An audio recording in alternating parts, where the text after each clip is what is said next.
Busque conmigo Lucas capítulo 7. Por favor, póngase sobre sus pies. Luego le prometo que va a estar sentado un ratito. Lucas capítulo 7. No sé si le dije bien a Félix, pero perdóname, Félix. Es Lucas capítulo 7, versículo 11 al 17.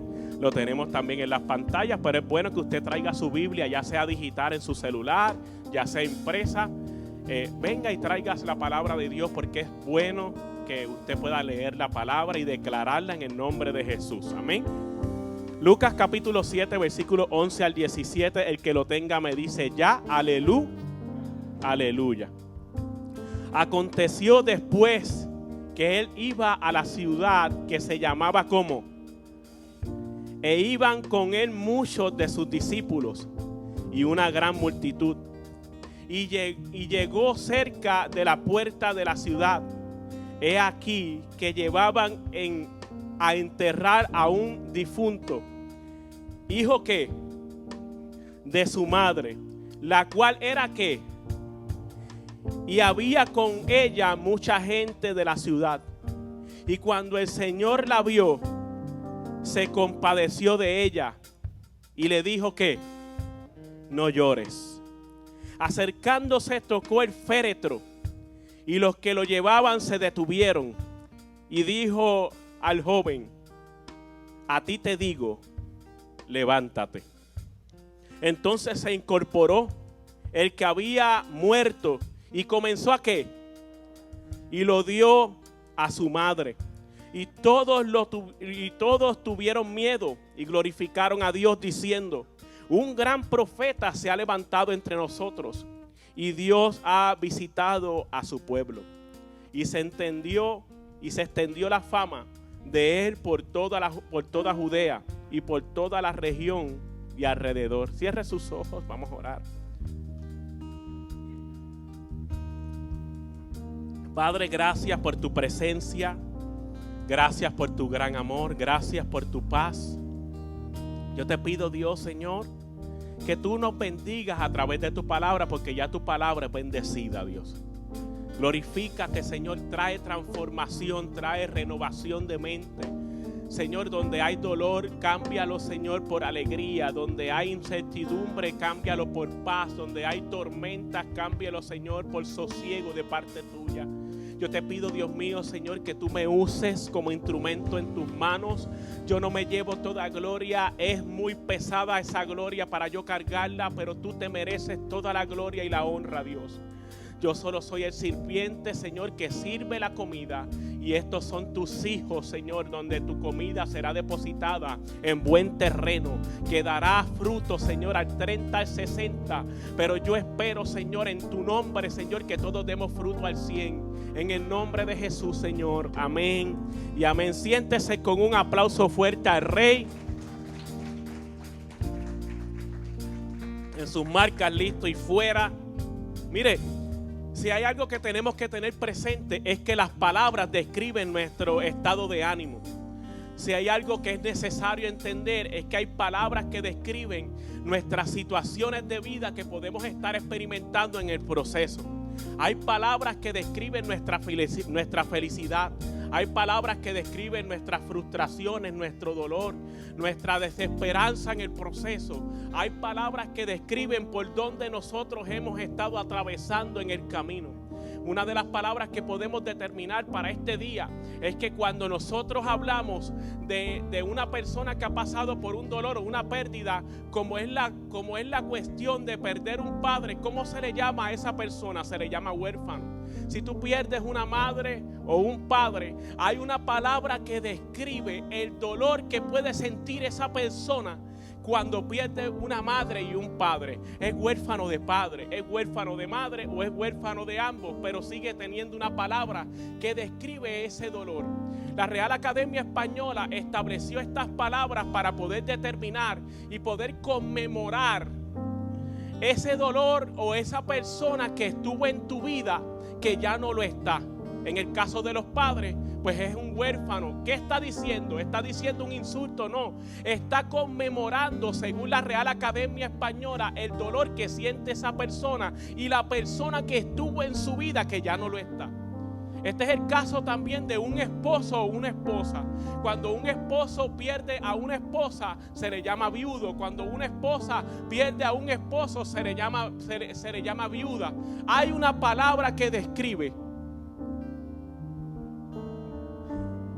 Hay una palabra que describe a esa persona en su pérdida.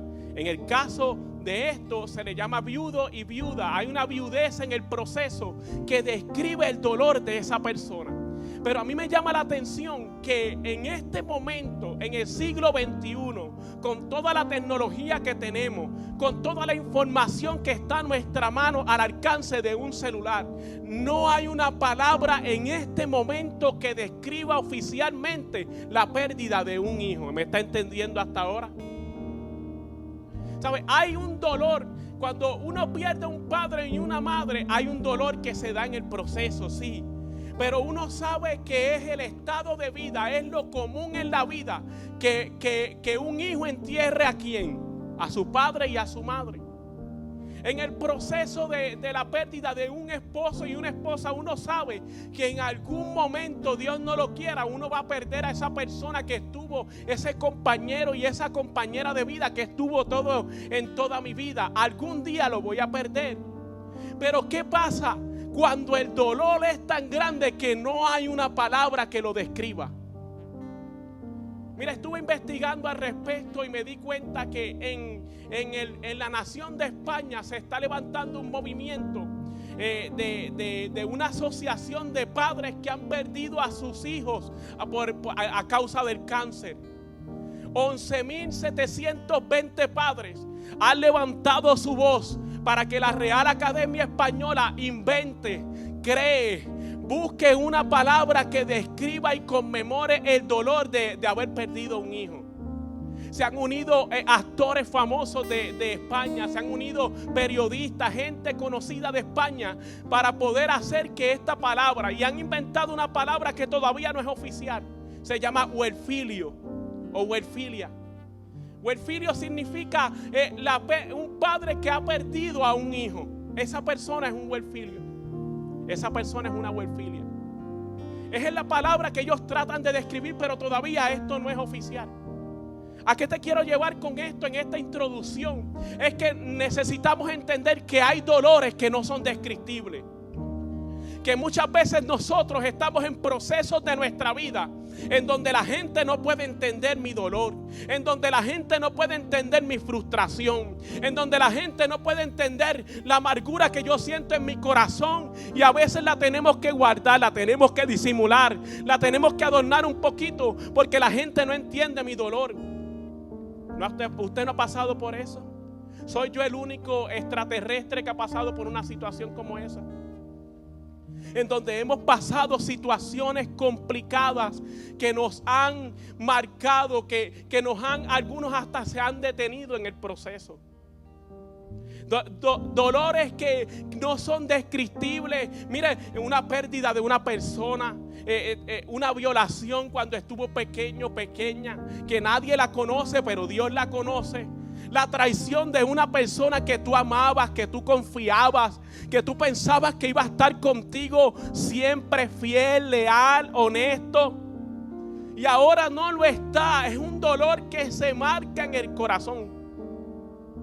¿Sabes que he tenido la experiencia de poder dar consejería a personas que me dicen: pastor, es que yo estoy inmune al dolor y ya yo ni lloro? Dentro de nuestra preparación nos han dicho que las personas que guardan ese dolor en el corazón, que ni se permiten llorar, son una olla de presión.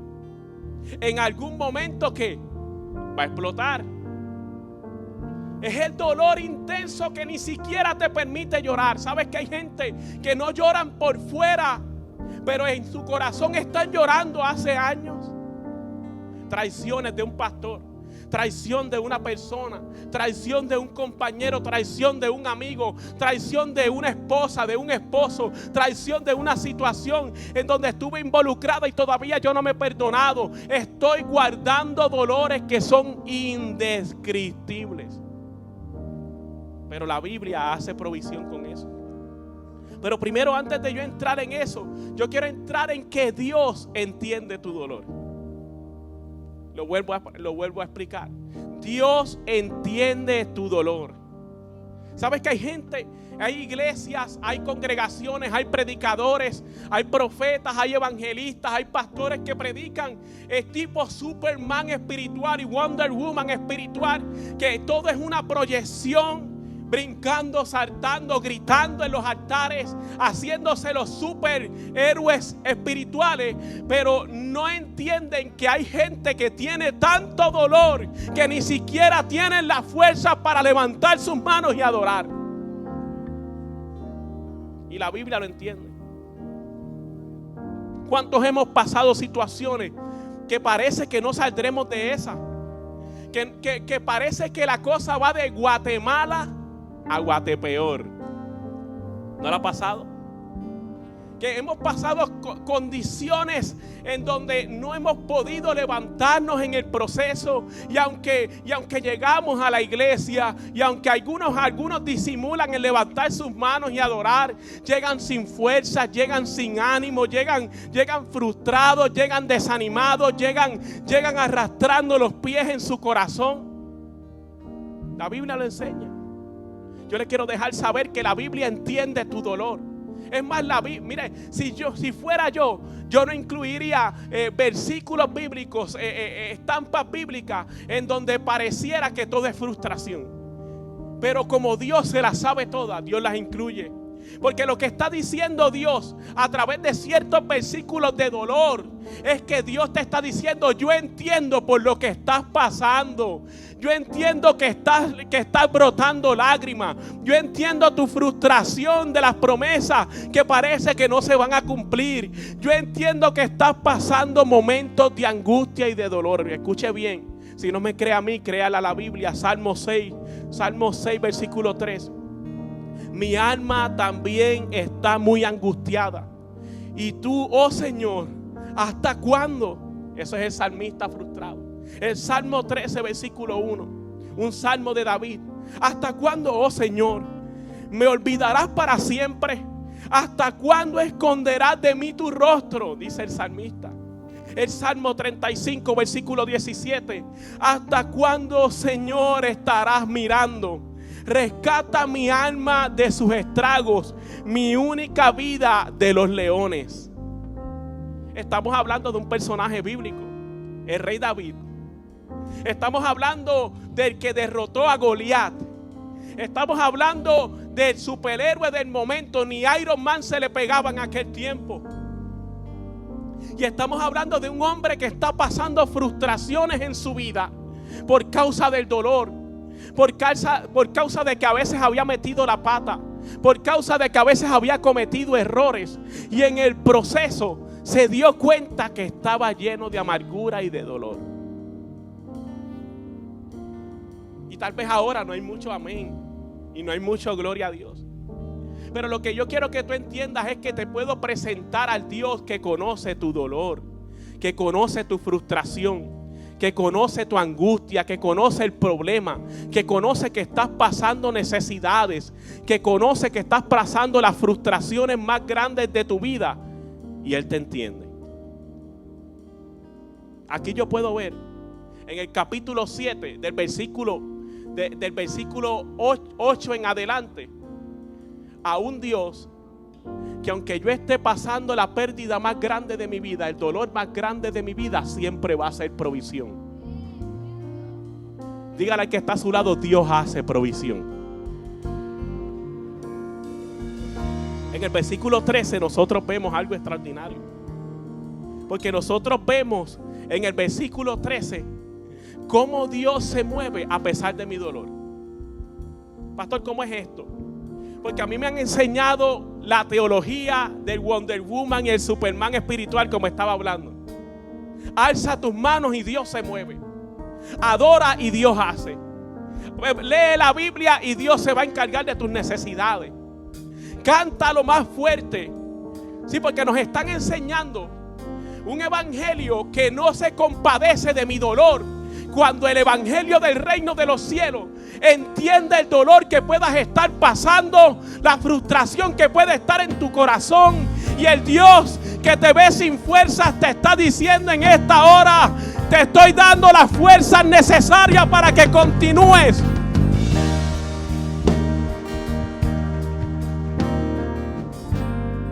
El evangelio del siglo XXI te trata de proyectar en el altar a Superman espirituales que te dicen alza las manos y dale manigueta y estás 2 y 3 horas tratando de adorar a Dios, pero en tu corazón te sientes sin fuerzas. Pero el evangelio del reino te está diciendo: aunque no tengas fuerza, yo voy a estar contigo. Aunque estés cansado, yo voy a seguir contigo. Aunque te sientas frustrado, yo voy a estar contigo. Aunque estés en medio de la tormenta, yo voy a estar a tu lado. Aunque estés pasando por el desierto, yo voy a estar a tu lado. Aunque estés pasando por la escasez, yo voy a estar a tu lado. Aunque estés pasando necesidades, yo sigo siendo fiel. Escuche bien, porque queremos la receta de Kentucky espiritual. Échale un poquito de adobo, di 2 gloria a Dios, di 2 aleluyas con un poquito de agua, échale unas cebollitas de alabanzas y gloria a Dios, y Dios te está diciendo: eso no es el remedio. El remedio es entender que aunque yo pase la frustración, Dios sigue siendo fiel. Que aunque yo pase el problema, Dios sigue siendo bueno. Que Dios es capaz, que aunque tú no te salga un gloria a Dios de tu boca, Dios es capaz de hacer un milagro donde parece que no lo hay.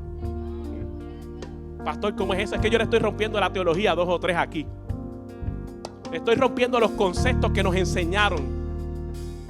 Porque la Biblia dice en Romanos capítulo 9, versículos 15 al 16: tendré misericordia del que yo tenga misericordia, y me compadeceré del que yo me compadezca. Así que no depende del que quiere ni del que corre, sino de Dios que tiene misericordia. ¿Sabes que Dios entiende la necesidad de Máximo? Dios entiende la necesidad de Sabeli. Dios entiende la necesidad de Rolando. Dios entiende la necesidad de Blanca y de Lili. Dios entiende la necesidad de María y de Néstor. Dios entiende cada necesidad de tu corazón, y Dios va a hacer provisión. Escuche bien, porque el verso 13 todavía se sigue estirando la cosa, como uno dice. Y cuando el Señor la vio, se compadeció de ella y le dijo: no llores. Escuche bien, no está hablando, no estamos hablando en ese verso de un acto de reprimir nuestras emociones. No estamos hablando de un acto de disimular lo que nos está pasando. Jesús no le estaba diciendo ahí: muchacha, olvídate de eso, todo va a estar bien. No llore nada. En Puerto Rico dice: no seas zángano. ¿Sabes? Porque y esto aplica en todas las áreas. Esto aplica tanto a las personas que se sientan domingo tras domingo en la iglesia, servicio tras servicio en la iglesia, como a los líderes que están cada día en el altar adorando a Dios y ministrando de alguna manera. Porque queremos proyectar que todo el tiempo todo está bien. Porque es que si ven mi humanidad, la gente ya no va a tener respeto por mí. No, el pastor no puede llorar. Yo no sé por qué el pastor tiene que decir que oren por él y le alcen las manos. ¿Sabes? Estamos viviendo un evangelio que demanda algo que no es correcto dentro de la palabra de Dios. Porque la Biblia me dice que yo tengo que llorar con los que lloran y reír con los que ríen. Es decir, tú tienes licencia para llorar. Tienes licencia para estar triste. Si hoy necesitas llorar, hoy es el día donde Dios te está diciendo: me entiendo tu necesidad, pero no te voy a dejar en ese estado. Eso es lo que está diciendo el no llores.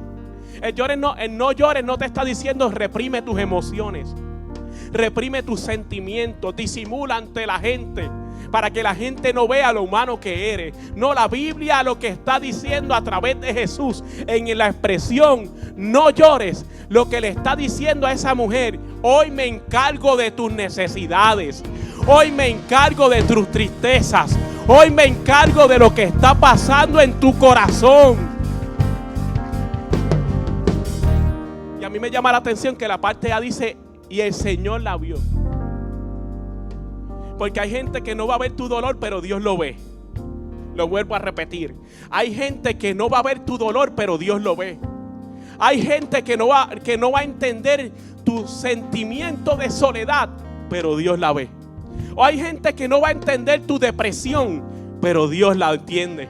Hay gente que no va a entender tu estado de ansiedad, pero Dios la entiende. Hay gente que no va a entender por qué estás pasando por la escasez, pero Dios la entiende. Lo que te estoy diciendo es que tienes un papá que entiende tu necesidad, que entiende tu llanto, que entiende por lo que estás pasando y te está diciendo: estoy contigo como poderoso gigante.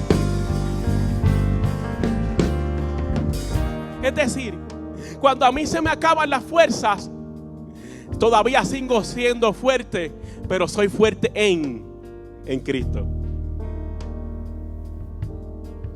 Lo he dicho anteriormente, pero recuerde que no es lo mismo estar con Cristo que en. Tenemos iglesias con Cristo. Es decir, Cristo, siéntate ahí que yo me encargo del asunto. Lo voy a poner de esta manera. Hacemos como una mochila, la mochila de 911 espiritual. Si Dios no se mueve, no te preocupes, Dios, que yo me encargo de manipular la gente para que Dios se mueva, para que parezca que tú estás en movimiento. Mire, la acompañamos con muchas cosas. La mezclamos con alza tus manos y adora a Dios. Si Dios no se mueve, olvídate de eso, que lo importante es que parezca que el culto está encendido, aunque Dios esté a las puertas y esté llamando todavía. Pero lo que Dios nos está diciendo es que el día que estés de rodillas sin fuerzas, la palabra establece: clama a mí y yo te responderé. El día que estés mirando el dolor y la circunstancia complicada en tu corazón, todavía la palabra establece y dice: alzaré mis ojos a los montes, ¿de dónde vendrá mi socorro? Mi socorro viene de Jehová, que hizo los cielos. La expresión de no llores, la expresión de no llores, lo que significa es que Dios se encarga de tu dolor. Lo que Dios le está diciendo a esa mujer en esa expresión: no llores, estoy contigo. No llores, trabajaré tu necesidad. No llores, quita tu carga porque yo me hago cargo de ella. No llores, quitaré tu dolor. No llores, cambiaré tu lamento en baile y tu tristeza en alegría. Eso es lo que le está diciendo. Hoy Dios te está diciendo todo eso a ti. ¿Por qué? Porque cuando comenzamos a entender el contexto, te darás cuenta cuál es la necesidad de esta mujer. Primero, había perdido a su esposo. Acuérdate que estamos hablando de un contexto totalmente judío. El contexto está diciendo en ese momento: mire, perdió a su esposo, ya no tiene provisión. Porque la mujer no tenía voz ni voto en ese tiempo. La mujer no tenía ningún tipo de atributo económico si no es a través de su esposo. Escuche bien. El problema es que no hay problema si hay alguien que pueda hacerse cargo de mi necesidad. Porque dice la Biblia que era viuda. Y como era viuda, entonces ¿quién se hace cargo según el contexto de los judíos en ese momento, su hijo. El problema es que esto se agrava porque la persona que se supone que era su provisión también había muerto. Es decir, no tenía alternativa. La mujer en ese tiempo, si perdía a su marido y perdía a sus hijos, le quedaban dos opciones: o echarse a morir o la prostitución. ¿Sabe? No había tarjeta del PAN. No había el PUA ese que están dando el gobierno. ¿Sabe? No habían predicaciones de empoderamiento. No había nada que esa mujer pudiera proveer para su vida, si no es a través de un hombre que se haga cargo de ella. Pero podía solamente echarse a morir como mendigo o comenzar a ser una prostituta. Esas eran las opciones de esa mujer en ese tiempo. ¿Sabe? Esa mujer va a enterrar a su hijo, y con ese entierro entierra sus oportunidades, entierra sus sueños y entierra su provisión. ¿Cuántos de nosotros nos hemos sentido que hemos perdido nuestras oportunidades? Enterramos nuestros sueños y sentimos que no tenemos provisión del cielo. Eso es lo que nos está enseñando el texto. Pero diga conmigo: Jesús llegó. Dígalo fuerte: Jesús llegó. El Dios que hizo provisión para esa viuda, para esa persona en ese momento, es el Jesús que está en este lugar para hacer milagros, para hacer proezas y para hacer maravillas de parte del Rey de Reyes.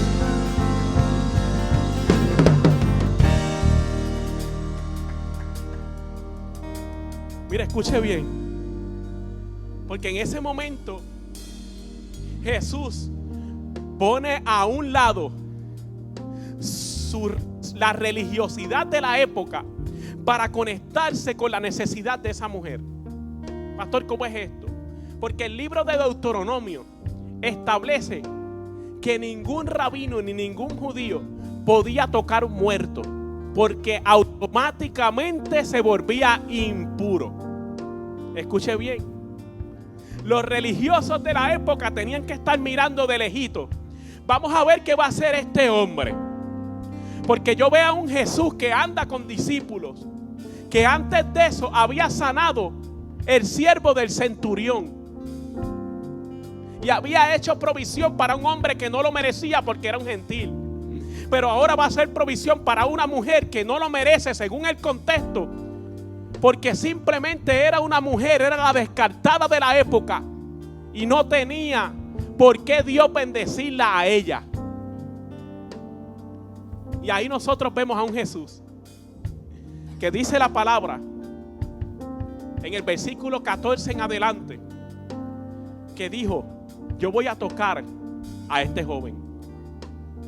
Porque dice la Biblia que tocando el féretro. Pero recuerden que en la época donde Jesús está caminando en esta tierra, no era un féretro de caja como usted y yo lo conocemos en el occidente. Era un tipo de tabla que se ponía, y ahí se ponía el muerto y había que enterrarlo rápido, porque el calor era tan inmenso que los muertos se podrían de un día para el otro. ¿Entendió el concepto? Es decir, esta mujer ni siquiera podía guardar un luto correctamente, porque le tenían que enterrar a su hijo rápidamente. Y Jesús toca a ese muchacho. Es decir, mire, ahí yo me imagino, ahí estaban los fariseos probablemente, o habían 2 o 3 espías que estaban mirando a través del Facebook Live de Israel allí mismo en ese momento, del YouTube Live, diciendo: vamos a ver cómo se comporta Jesús ahora. ¿Sabes? Se parece a esta época que muchos se meten en las redes sociales de otras iglesias a criticarlos en vez de bendecirlos. Hello. Eso no está en el bosquejo, pero hay que decirlo de vez en cuando, porque la iglesia tiene que estar unida. En vez de estar criticando, Dios no te llamó a criticar, Dios te llamó a predicar el evangelio del reino. Vamos a ver si se ponen pantalones, vamos a ver cuál es la vestimenta o el atuendo que usan. Dios te está diciendo, y Dios nos está diciendo: comencemos a ver las cosas de otra manera, porque estaban los religiosos ahí probablemente. Y vamos a ver si Jesús va a tocar el féretro. Porque la Torá dice que no se puede. Y Jesús dice, no, yo prefiero dejar la religiosidad aparte. Porque la religión no salva. Lo que salva es una relación con Dios. Escuche bien. Y Jesús toca a ese muchacho. ¿A quién toca? ¿A una persona viva o a un muerto? Dígalo. ¿A quién toca? ¿A una persona viva o a un muerto? A un muerto. Pero el problema, hay un problema cuando nos morimos físicamente. Eso es un dolor inmenso. Eso es una situación grave y trágica. Pero el dolor más grande es que tu vida espiritual esté muerta. Es que nuestra vida espiritual esté decaída. Y hay gente que Dios levantó en un momento dado. Yo no sé si tú te recuerdas, si fue ayer, si fue hace el año pasado, fue hace 5 años, fue hace 2 décadas, una década, en donde un día estuviste triste, un día estabas muerto espiritualmente y Dios te dio vida. Un día tú no eras un religioso, un día tú no sabías decir un gloria a Dios ni un aleluya. Pero un día Dios te tocó el corazón y lo que estaba muerto comenzó a tener vida. Y lo que antes no podía respirar, ahora respira. Y lo que antes no podía caminar, ahora camina. Y ya no eres esclavo, sino que ahora eres hijo. Dale un gloria a Dios que se escuche en la eternidad. Si no me cree a mí, créale a la palabra. Efesios capítulo 2, versículo 1. Y Él nos dio vida a nosotros cuando estábamos muertos en nuestros delitos y en nuestros pecados. Aquí nadie nació con 2 alas en la espalda. Aquí nadie nació levitando y sabiéndose el Salmo 23 de memoria. Aquí lo que hay son pecadores salvados por la gracia de Dios.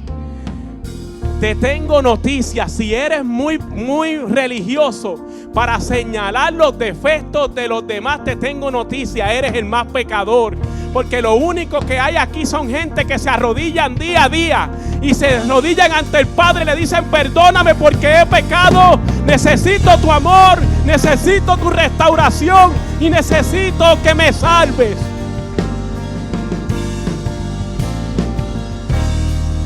Yo prefiero gente en este altar que reconozca que es pecador, que tiene errores pero que quieren adorar al Rey,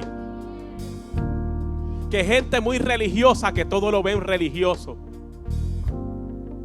Escuche bien. Hay personas que hoy están en este instante con tanto dolor por lo que han perdido. Y Dios te está diciendo: hoy resucito tus sueños. Hoy resucito el ministerio. Hoy resucito a ese corazón que antes me adoraba con todo su ser. Hoy resucito esas áreas de tu corazón que han estado muertas, pero hasta hoy. Hoy Dios trae resurrección y trae vida. Escuche bien. La vida, escuche bien. Le voy a hacer una pregunta, usted me contesta con total honestidad. La vida en Cristo, ¿se camina hacia el frente o hacia atrás? Dígalo, alguien que me conteste esa pregunta. La vida en el reino de los cielos, dentro del diseño del Padre, ¿se camina hacia el frente o hacia atrás? Hacia el frente. Está equivocado. Porque hacia el frente es que Dios está improvisando, pero cuando caminamos hacia atrás vamos al diseño que el Padre estableció desde el Génesis. Dios te está diciendo en este día: tienes que volver al diseño. El diseño es cuando yo soplé aliento de vida sobre ti. Te formé y te hice a imagen y semejanza mío. Hay veces que en vez de estar caminando hacia adelante, y estás ignorando las heridas que tenemos en el corazón, el Padre te está diciendo: necesito que comiences a caminar hacia atrás y comiences a entender que tú tienes diseño, que tú tienes identidad y que provienes de un reino y que tienes un Padre que te ama, que te quiere bendecir y quiere que vuelvas nuevamente al reino. ¿Entendí el concepto? El concepto es lo que establece Mateo capítulo 6, versículo 33. Mas buscar primeramente su reino y su justicia, y todas las demás cosas serán ¿qué? Añadidas. Dentro de mi experiencia es el versículo más poderoso que establece la Biblia. Porque no hay añadidura sin reino. No hay añadidura sin justicia. Y no es mi justicia, es la de Él. Mi justicia es que Dios guinde al que me hizo mal. Es la predicación de hoy. La predicación motivadora que a veces se predica en los altares. No te preocupes que Dios los va a poner en vergüenza. ¿No lo he escuchado? Sí lo he escuchado, ¿sí? Dios te va a exaltar a ti, a ellos los va a poner en el suelo como las gallinas. Porque tú eres águila y ellos son gallinas.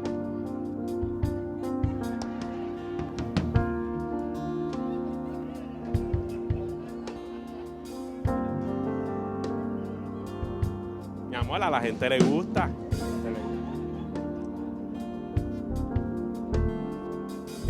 Esa es la predicación. Pero la justicia de Dios es que la gente se salve, que la gente llegue al arrepentimiento. La justicia de Dios es que la gente sea bendecida. La justicia de Dios es que la gente tenga diseño de hijo. La justicia de Dios es que la gente tenga identidad de hijo. La justicia de Dios es que cuando tú veas a tu enemigo que prospera, apláudelo, porque tu bendición viene de camino. Eso es justicia. Estoy tratando de hablar lento. Es que tenemos una maquinita que traduce. Pero estoy tratando. Voy aprendiendo. Una maquinita que las personas se ponen en su audífono y después de escuchar el servicio en español, en inglés. Escuche bien. Dice la Biblia que cuando lo tocó, automáticamente este muchacho, dice la Biblia, se incorporó. Escuche bien. Se incorporó y comenzó a hablar. Y a mí me llama la atención eso. Porque aquí hay un secreto, hay una ley espiritual. Primero eres resucitado, luego eres levantado y luego tienes la capacidad de comunicación. Lo voy a repetir. Primero eres restaurado, levantado, resucitado. Luego te incorporas y te pones sobre tus pies. Porque ante circunstancias usted está de pie. Ante Cristo usted se arrodilla. Ante Dios usted se arrodilla. Ante la crisis, ante el problema, comienza a levantarte y a decir como el salmista: tú vienes contra mí con espada, con lanza y con jabalina, pero yo vengo contra ti en el nombre de Jehová de los ejércitos, y Jehová te entregará hoy en mis manos. Que todo lo hace nuevo. Lo tercero es que hay comunicación. Cuando tú ves una persona que no tiene la capacidad de comunicar su sentimiento, hay un problema de muerte espiritual. Hello. Esto yo lo he descubierto. Cuando hay una persona que no tiene la capacidad de comunicar cómo se siente, hay un problema de muerte espiritual. Mire, aquí hay gente que son estudiados en el campo de la conducta humana, y no hay forma de trabajar las emociones de un individuo si la persona no tiene la capacidad de comunicarse. ¿Es o no es, Félix? Lo que Dios nos está diciendo es que para yo poder ser resucitado correctamente, para yo ser incorporado correctamente, tengo que aprender a comunicarme. La comunicación es necesaria. Es decir, no es que nadie se tiene que enterar de mis asuntos. No, Dios quiere que tú te comuniques. No es que nadie tiene que ayudarme en esto yo lo resuelvo por acá. No, para eso Dios utilizó una herramienta y un diseño. Se llama el cuerpo de Cristo. Para llorar con los que lloran, para reír con los que ríen, para levantar al que está caído. Para eso Dios creó a una iglesia que no está para señalar, sino está para levantar, que no está para juzgar, sino está para bendecir, que no está para empujar, sino está para ayudar a restaurar, que no está simplemente para juzgar, sino que está para orar, bendecir y ayudar. ¿Me escucha bien? Escuche ya y con esto concluyo. Dice la Biblia que todos se asombraron y glorificaron a Dios por lo que había hecho el muchacho que resucitó, no, por lo que hizo Jesús a través del muchacho. Es decir, lo que está pasando en tu vida hoy va a ser el testimonio para que muchos glorifiquen a Dios. Lo vuelvo a repetir porque para alguien es.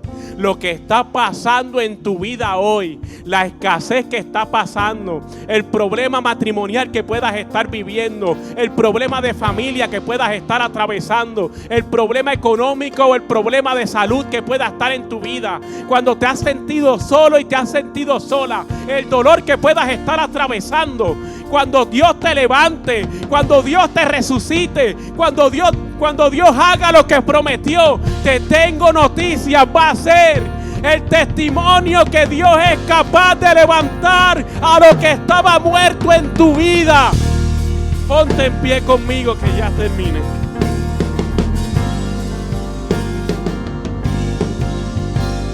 ¿Cuántos pueden dar un gloria a Dios en esta hora? ¿Cuántos pueden dar un gloria a Dios en esta hora?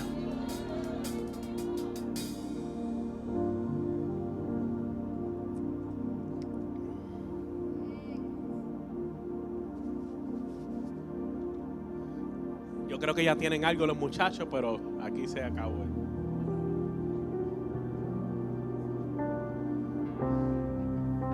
Escuche bien a lo que ellos se van preparando. Los que están, los muchachos, los adoradores que tienen que estar aquí, por favor, vayan tomando su lugar en el altar. El primer llamado es para aquellos que todavía no conocen a Cristo y todavía están cargando dolor en su corazón. El primer paso para que todas esas cargas se vayan es que el Dios del universo habita en tu corazón. La salvación no es por un rosario, no es por decir 20 Padre Nuestro y 50 Ave María. La salvación no es porque mi papá es pastor y mi mamá es evangelista. La salvación se basa en una oración con fe de confesar a Jesucristo como tu único y exclusivo Salvador. La Biblia dice que aquel que me confiesa ante los hombres, Jesús dice, yo le confesaré ante mi Padre que está en los cielos. Si hay alguien en medio nuestro que quiera aceptar a Cristo, quiere reconciliarse con Él, alza tu mano. Yo quiero orar por ti. Si hay alguien en medio nuestro, alguien que dice yo quiero a Cristo en mi corazón, o pastor, yo he estado alejado por mucho tiempo y quiero reafirmar mi relación con Cristo. Hoy es el día donde Dios te quiere salvar. Es que tengo que dejar muchas cosas, soy imperfecto, pastor. Yo te tengo noticias. Tú no tienes que cambiar nada. El que cambia tiene nombre y apellido, es de nombre Espíritu y de apellido Santo. Ese es el que cambia la vida del ser humano. Usted no tiene que cambiar nada. Él lo cambia. Y Él cambia lo que quiera cambiar y lo que Él decida cambiar. No soy yo el que cambia.